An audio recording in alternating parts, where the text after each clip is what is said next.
Namaste, my dear bacho. I know. Exams are just around the corner. So let's quickly revise one of the most interesting chapters in your syllabus, the interview.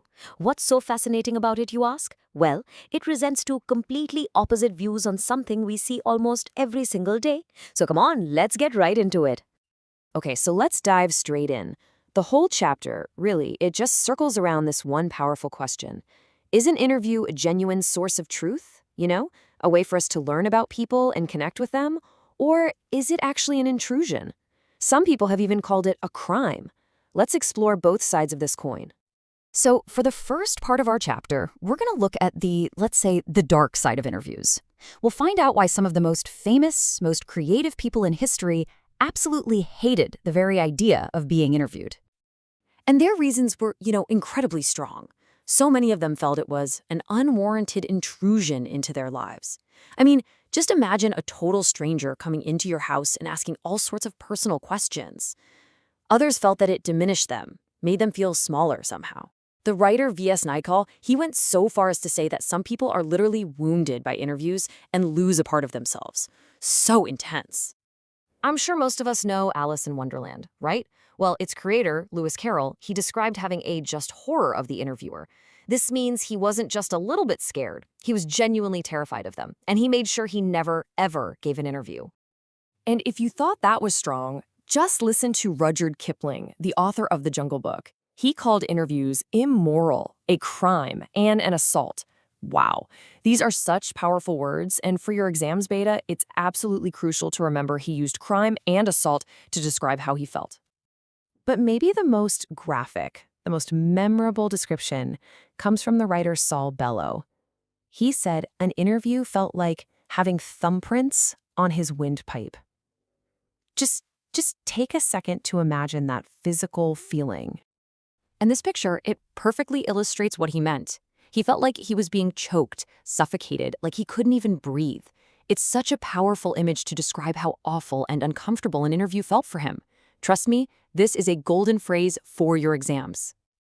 So, after hearing all of these super negative views, you might be thinking, okay, so interviews are just worthless, right?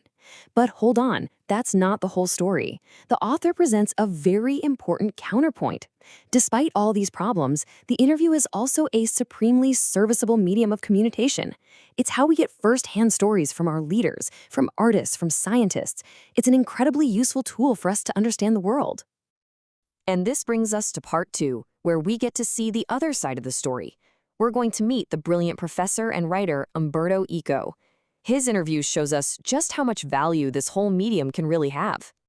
Now, Umberto Eco, he was world famous for his amazing novel The Name of the Rose. But when people asked him what he did, what do you think he said? He said, "I am a university professor who writes novels on Sundays." Isn't that interesting? In his own mind, his main identity was as an academic, as a scholar, not a novelist. And this was the big question that everyone had. I mean, this man was a full-time professor, he was always going to academic conferences, and yet, he had written over 40 scholarly books, essays, children's books, novels, everything. How on earth did he find the time to do it all?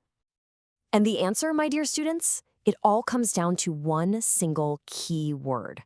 This is Umberto Eco's big secret to his incredible productivity: interstices. It's a really important term for this chapter, so let's make sure we understand it perfectly.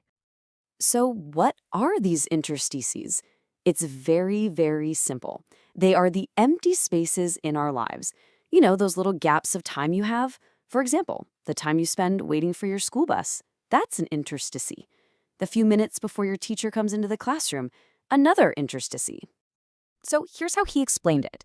He said our lives are just filled with these little empty spaces, right? Like waiting for an elevator to come. Now, what do most of us do? We pull out our phones and we start scrolling through Instagram.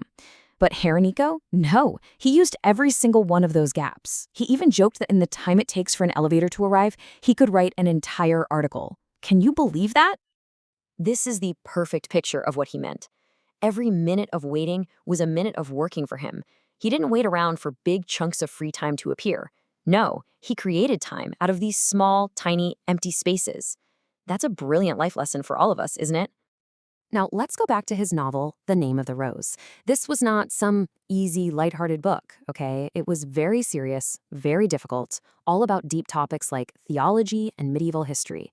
You'd think, oh, only a few scholars would ever read something like that. But believe it or not, it sold between 10 and 15 million copies. That's more than 1.5 crore copies, bacho. Just to put that into perspective for you, his American publisher, they only expected to sell about 3,000 copies in the whole of the US. So the book's success, it was just staggering. And what's really interesting is that even Eco himself couldn't really explain its success. He just called it a mystery. He thought that maybe, just maybe, it was the right book that came out at exactly the right time.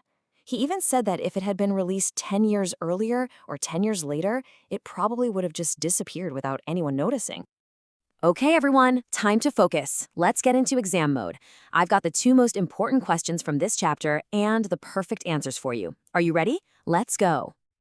First up, this is a sure shot favorite for the examiners. Why do most celebrity writers despise being interviewed? Let's quickly remember what we learned in part 1. Here you go, a perfect 4-point answer.